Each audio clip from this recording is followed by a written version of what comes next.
Bonjour Sylvie. Bonjour. Cette crèche dont vous allez nous parler a reçu le prix de l'Équerre d'argent. Qu'est-ce que ce prix de l'Équerre d'argent? Alors, d'abord, c'est pas que la crèche qui a reçu, ce sont les trois architectes qui s'appellent cabinet CAB. Alors, CAB comme Calori, Azimi, Bottino. Deux hommes, une femme, exceptionnels, que j'ai rencontrés donc, qui ont leur cabinet à Nice, qui sont installés depuis un certain temps là-bas, et qui ont réalisé pour la ville de La Trinité, donc juste à côté de Nice, un pôle petite enfance. Alors, effectivement, ils ont reçu un prix d'excellence français, comme vous disiez, vous me demandiez ce que c'était que le prix de l'Équerre d'argent. C'est le premier prix français vraiment au niveau de l'architecture. Ça a été créé dans les années 60, ça a été repris dans les années 80 par le Moniteur. Dans le jury, il y a des architectes, il y a des promoteurs, il y a des critiques. Donc, en l'occurrence, quand on reçoit ce prix-là, c'est jamais pour rien. Le pôle de la petite enfance, grosso modo, il tenait compte du tissu social, parce que c'est une banlieue niçoise, de la pente, parce que dans ces régions, il y a de la montagne, donc c'est très escarpé, donc il y a des pentes. Et en fait, c'est légitime. Moi, c'était une belle rencontre, en plus. On regarde, on en reparle après.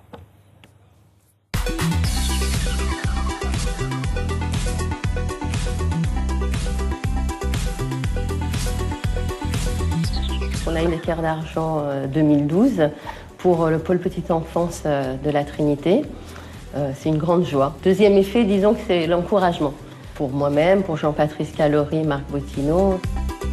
L'histoire de ce projet vient de la volonté d'une commune de construire une crèche sur une parcelle disponible entre des grandes barres de logement, au fond d'un jardin. Ça a été une volonté politique de préserver le jardin avec la petite maison qui est l'icône même de la petite maison niçoise.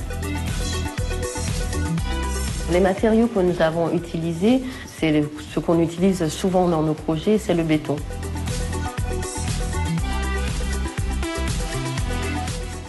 Il y avait une route, on s'adossait à cette route, donc on en a profité pour créer l'arrière du projet en créant un mur, en faisant un atrium, et c'est un endroit qui sert aussi pour créer un dispositif de ventilation naturelle, d'apport de lumière passif, de chaleur aussi.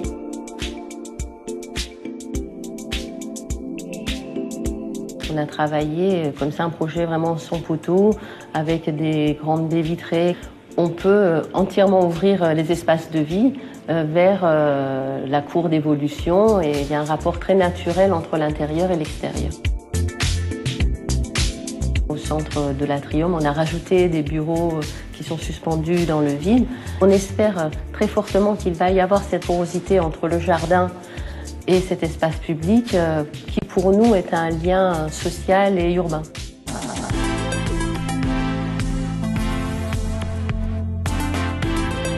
On s'est un peu spécialisé dans les territoires pentus, puisque sur la Côte d'Azur, ce sont souvent ces terrains-là qui sont disponibles. Le fait de travailler en pente nous a amené à ne pas forcément faire des bâtiments. On construit plus avec un paysage.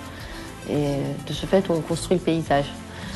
C'est plutôt cette façon-là qui nous a amené de projet en projet à peut-être inscrire une écriture qui est la nôtre.